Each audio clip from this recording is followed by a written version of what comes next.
Alright, so these are all the spoils of war from the pre-release, and I will be opening them for you and build a sealed deck. Usually the format would be 3 Theros boosters and 3 Born of the Gods boosters for a sealed deck, but I want to show you as many of the new cards as possible, so I will be opening 6 Born of the Gods boosters. So I hope you enjoy, and let's get started. So, first booster.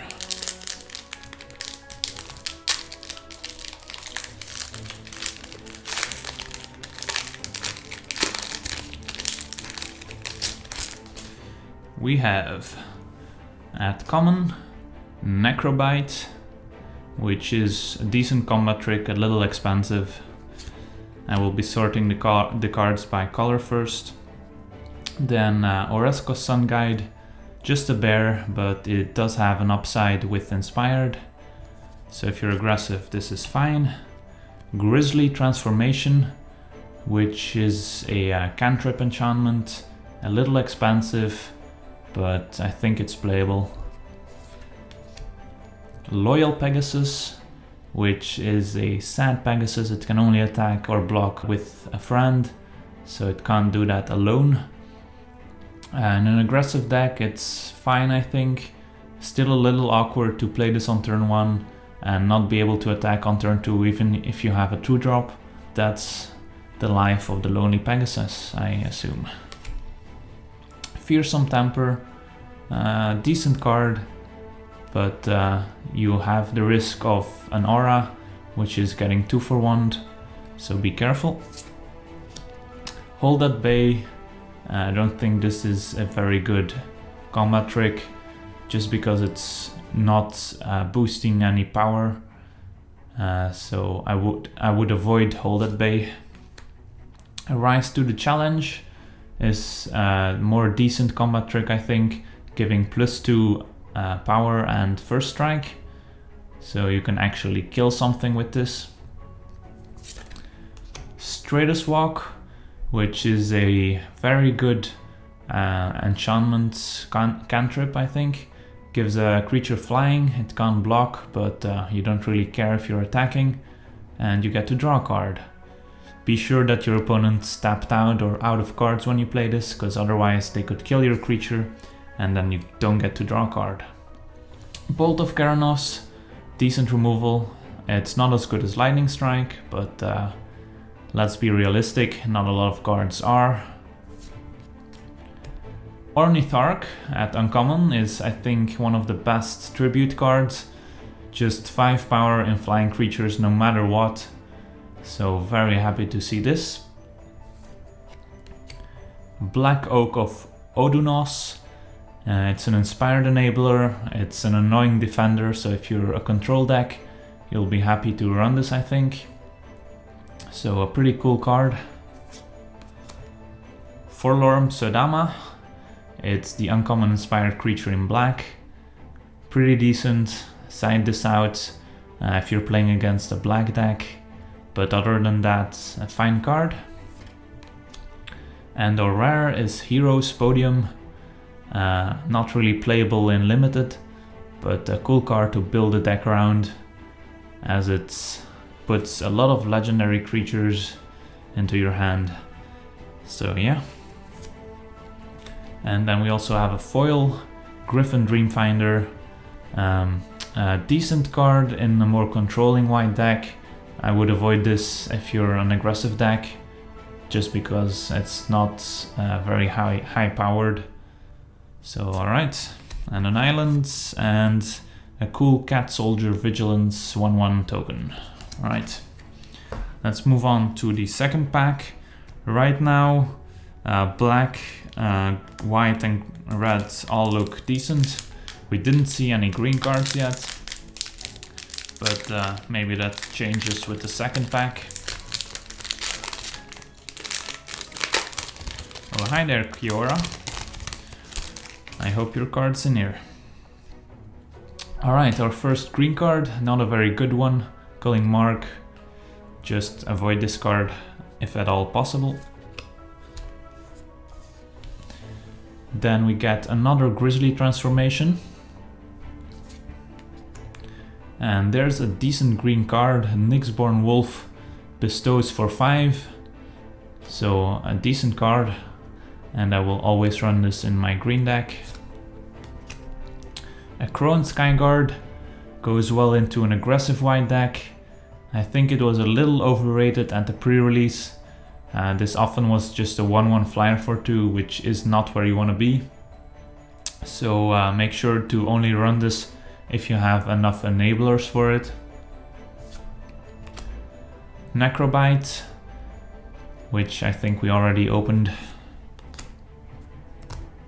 Kragma Butcher, which is a decent inspired creature for a red. It's a 2/3 for 3, and if it untaps, it gets +2/+0 until end of turn. So once you attack with it, you'll get a 4/3 attacker, which is very good for just 3 mana. Mortal's Ardor, decent combat trait just because it's so cheap, but God's Willing is obviously better. And Evanescent Intellect, if you really want to mill someone out, I guess, but in a normal deck this is not main deckable, even though it can enable inspired cards. Another Griffin Dreamfinder. Impetuous Sunchaser, not unplayable, but if you have better cards, feel free to play them instead of this guy. But if you're an aggressive deck, this could make the cut.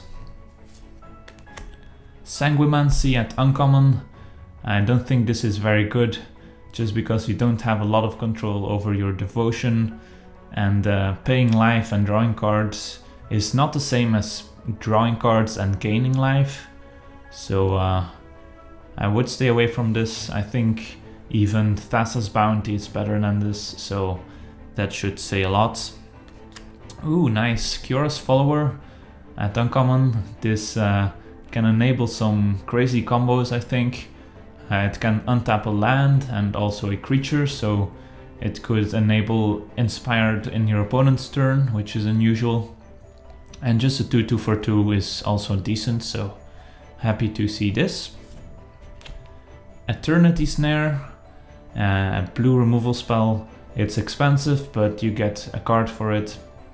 And unconditional removal in blue, you don't see that often, so I think this is playable, but don't play too many of these because they are expensive. Woohoo! And the rare is Prima's King of Oreskos, the most expensive card in the set right now, so I'm very happy to see this. And I guess you'll all hate me now. And a forest, and a cool 3/1 elemental token to go with the Satyr in red. Alright, so that pack went pretty well.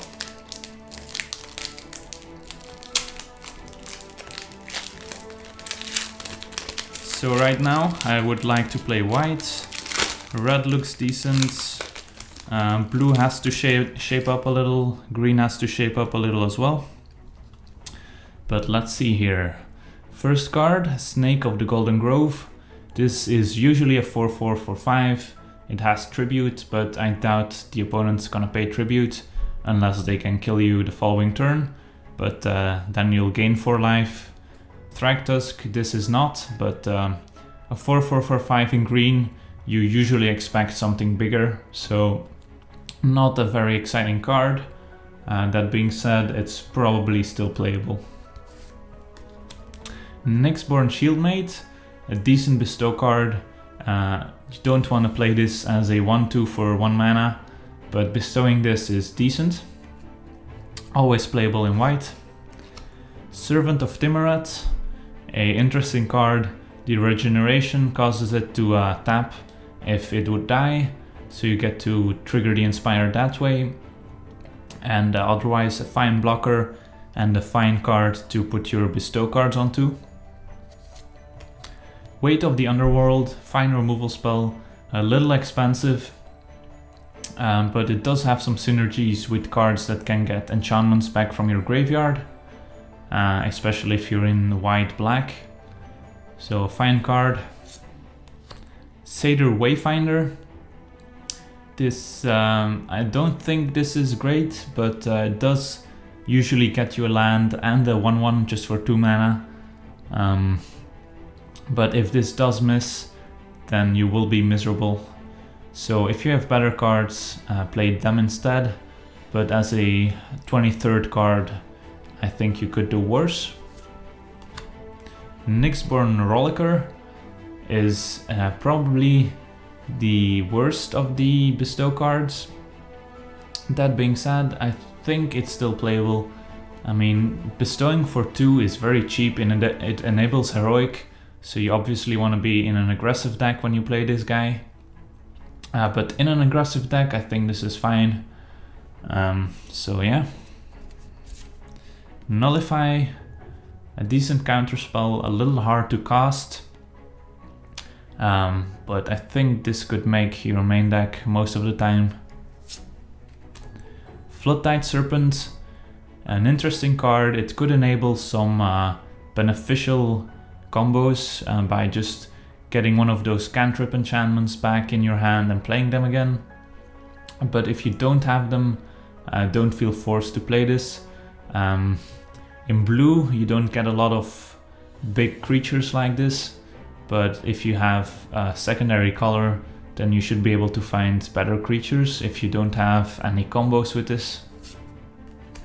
Epharos Radiance, probably the worst of the cycle, and even then I think the entire cycle is bad, so this is probably the worst card, so stay away from it. Then we get a Reckless Reveler, aka Torch Fiend. I think this is fine just as a 2/1 for 2, and it has upside, so if you have better 2-drops, play them instead, but keep this in mind when sideboarding.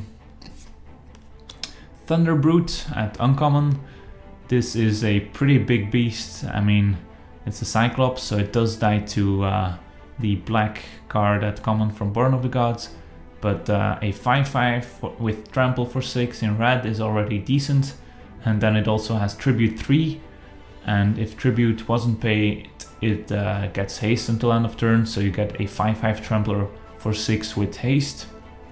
So either way, a beefy guy, and yeah, don't get this guy eye gouged, I would say.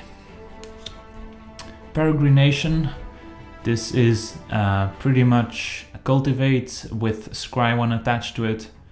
If you're ramping into something, this is fine, but otherwise don't feel forced to play this. Lightning Volley gives all your creatures the ability to tap and deal 1 damage to target creature or player. So if your creature has Summoning Sickness, they can't tap, so they can't deal 1 damage. So keep that in mind, but this is an instant, so you could blow out your opponent on their turn with this. So interesting card, but not as good as I think Bolt of Keranos or Lightning Strike. And our rare is Hero of Iroras, a pretty cool card. It's a 2/2 for 2 with Heroic, and it gets a +1/+1 counter when you enable Heroic, and all your aura spells cost 1 less. So this does include bestowing creatures, so a cool engine, and I wonder if this will be playable in Constructed. You get an island and a 3/3 enchantment centaur token, and that's for the uncommon inspired creature in green, so cool.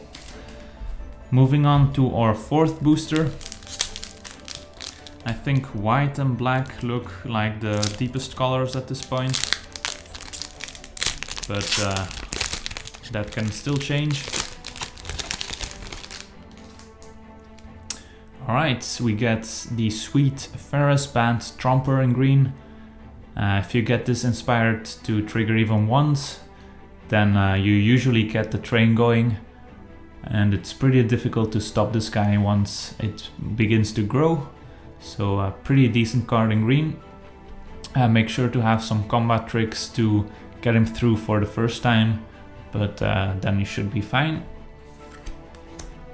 Another Loyal Pegasus. Nyxborn Eidolon, another bestow card, and like his brethren, all playable. This is a 2/1 for 2, which is fine, and it bestows for 5, which is a little expensive, but for a common bestow card, this is still decent. A Marsh Mist Titan, which is an interesting card. It costs 7, but it gets cheaper according to your devotion to black. So if you're a heavy black devotion deck, if you have a lot of Disciples of Phoenix from Theros, if you have a couple of Grey Merchants, then this becomes a lot more enticing.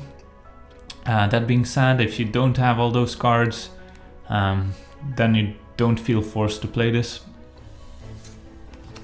Swordswise Centaur, difficult to cast, but it is a 3-power creature for just 2 mana. So decent, and maybe has some constructed implications together with Colonian Tusker to enable some devotion strategy.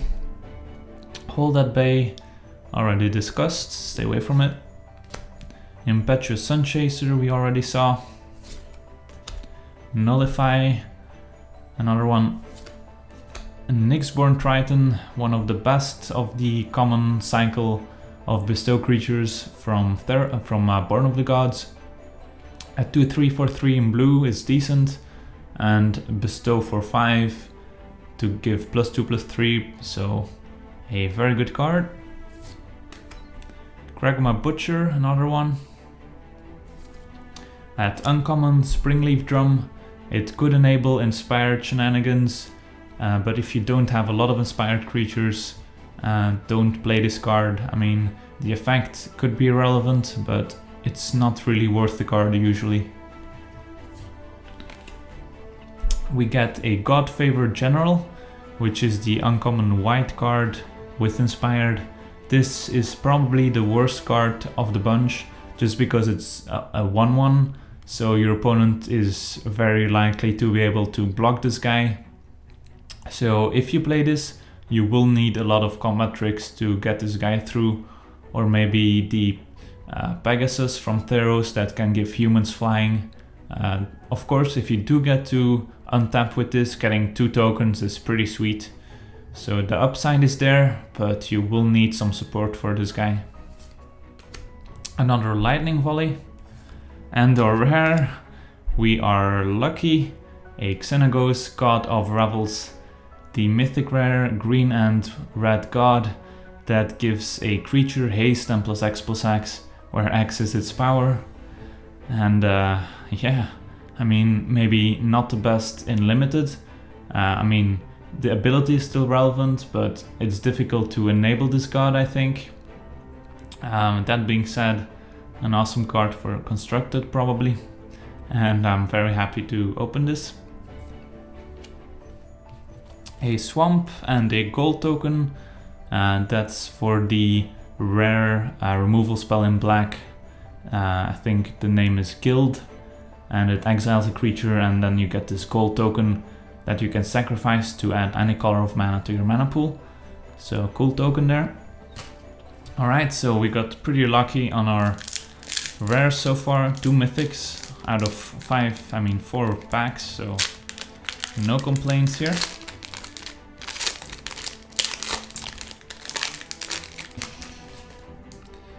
Alright, so first card, Asphyxiate.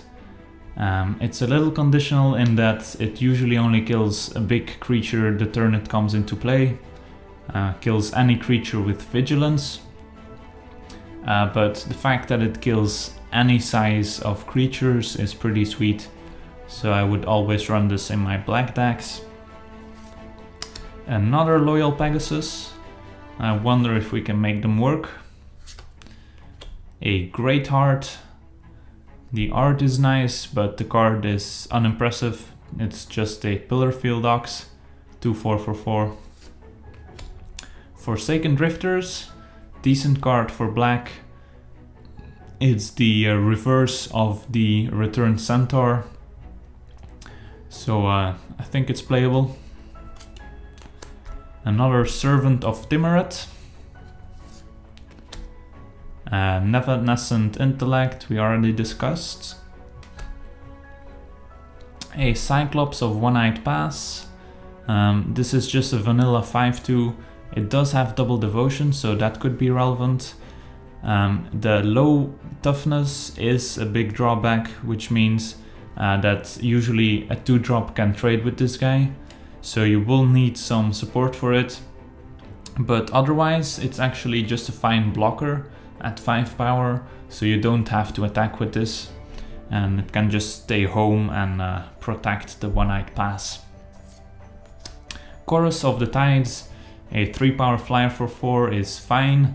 The heroic, not very relevant, but it could come up, but just a 3 power flyer for 4 is already playable. Another Mortal's Ardor, difficult to pronounce. Sphinx's Disciple, a cool inspired card. The upside is very high, but it is only a 2 powered flyer for 5, and it only has 2 toughness, so pretty much all the removal spells can kill this guy. But if you do get him going, you will be very happy. And our next uncommon is Spiteful Returned, and in an aggressive deck this guy is awesome.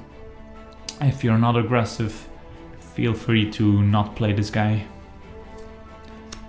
Oracle's Insight, one of the sweeter uncommons, I think.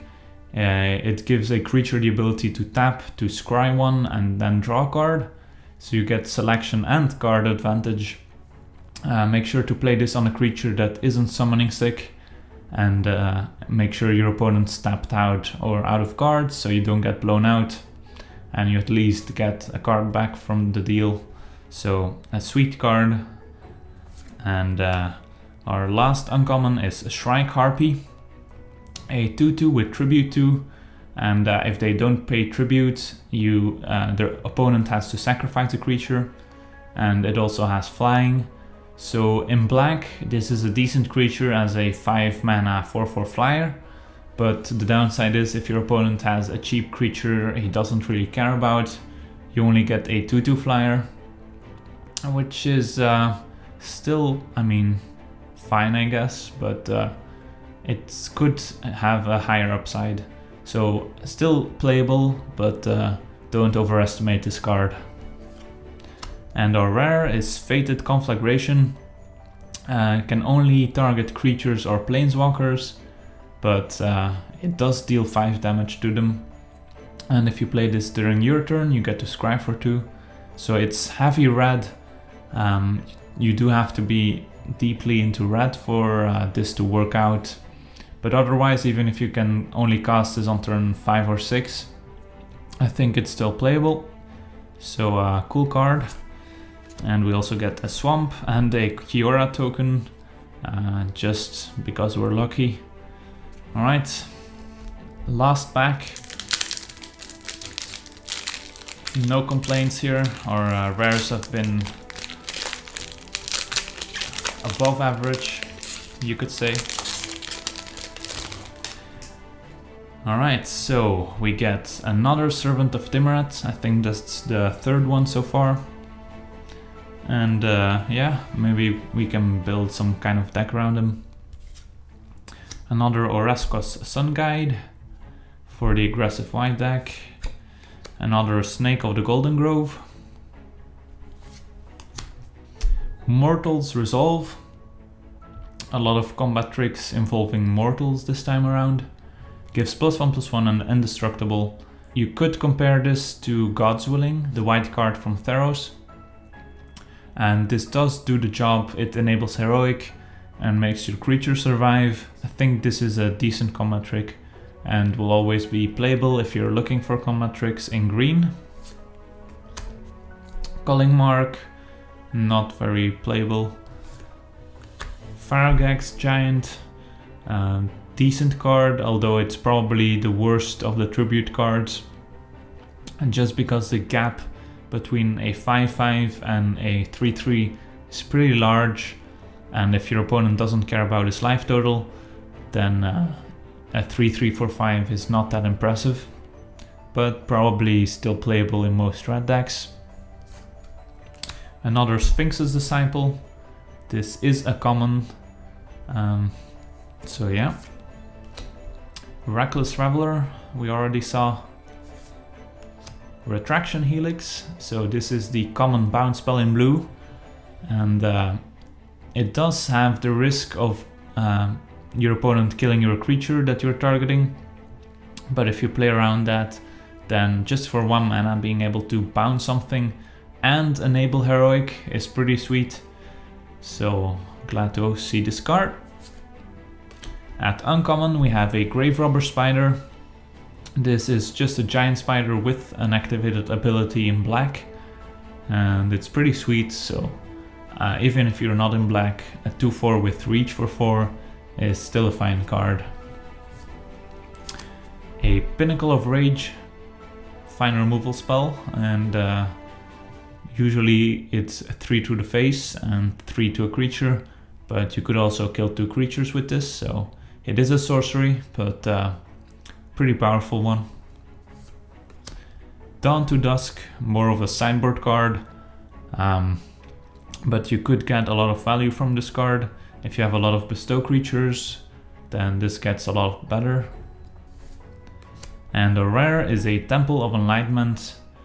So this is the blue and white Scryland. It enters the battlefield tapped and you get to scry for 1. So maybe even playable if you're only one of these 2 colors, just because the scry one is pretty powerful. Alright, so, and we even get a foil Asphyxiate, so that's pretty cool. Mountain and a bird token for our Ornitharch.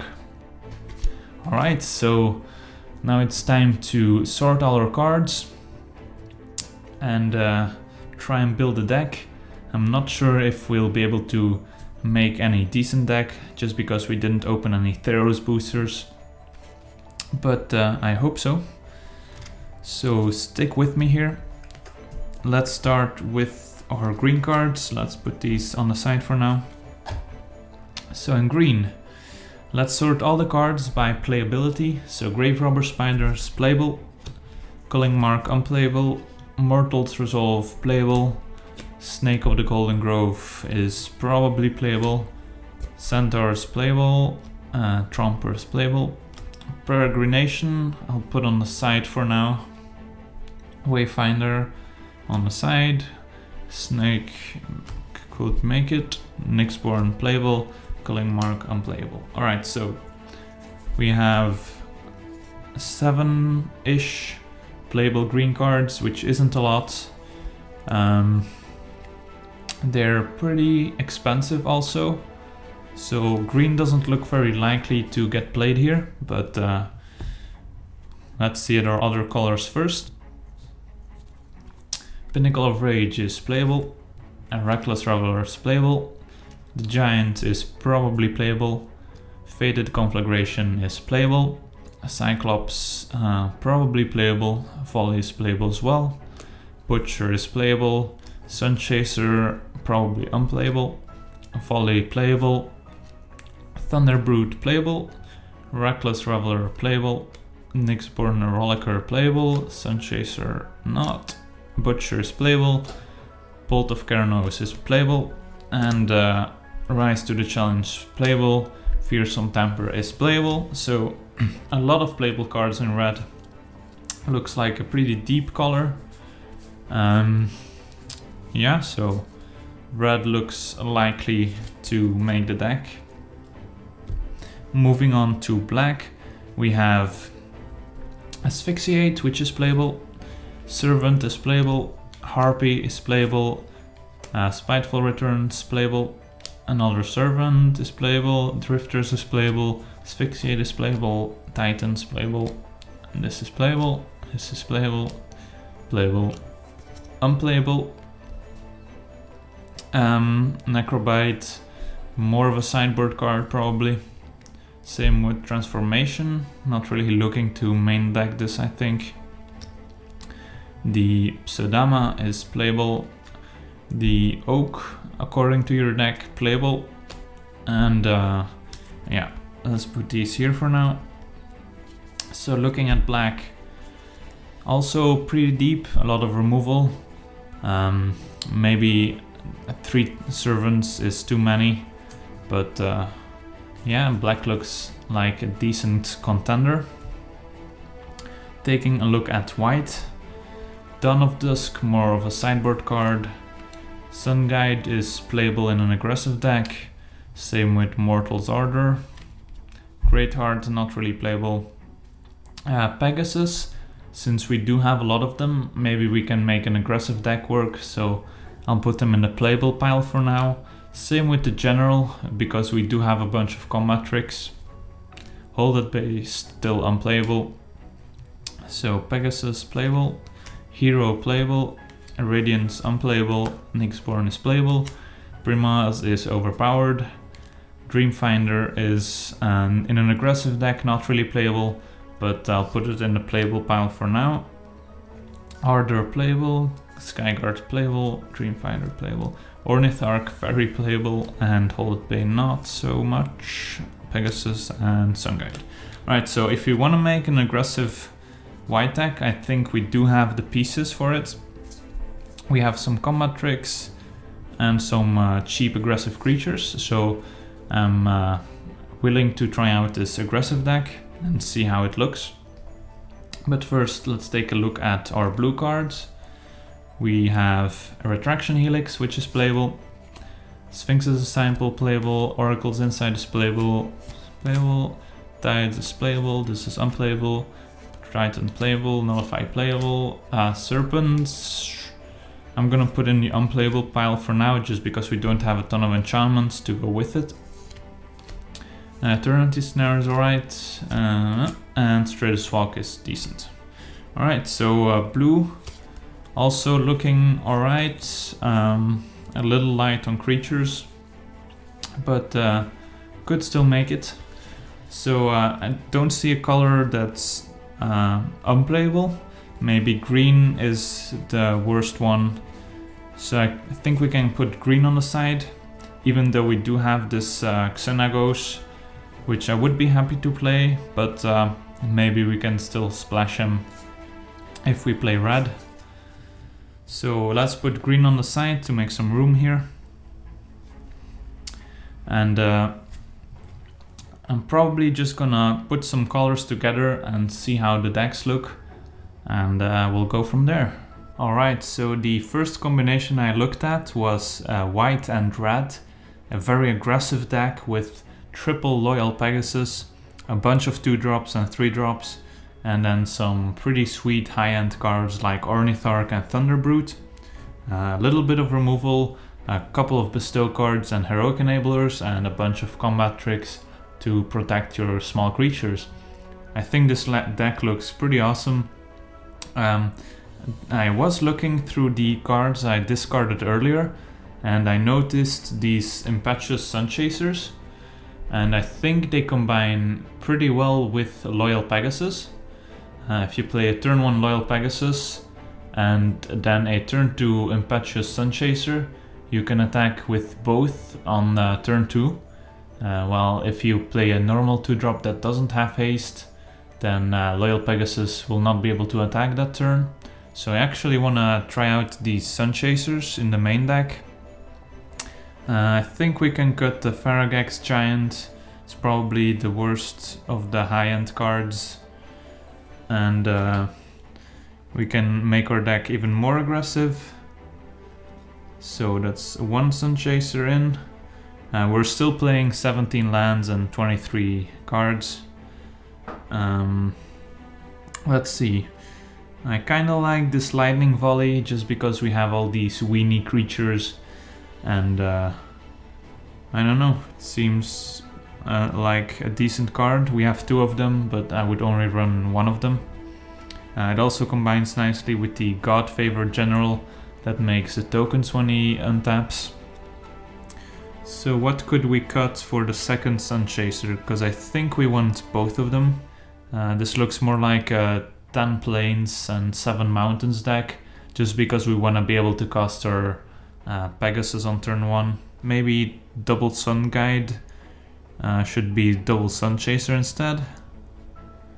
They all have sun in their name, so maybe they are interchangeable.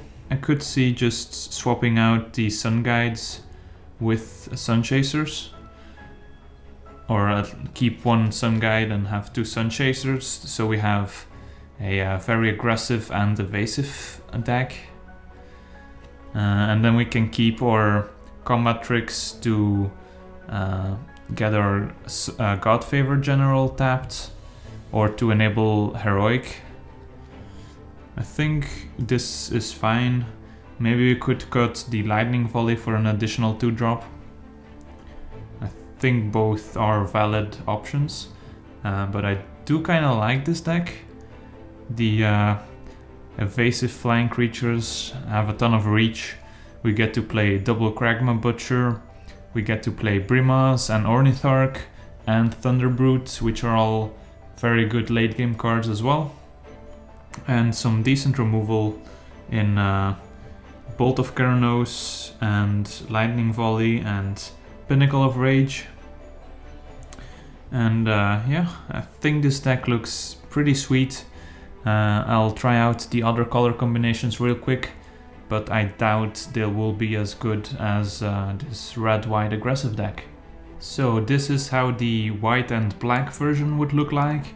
It's still an aggressive deck, so I didn't include Servant of Timurat because it's more of a slow defensive card.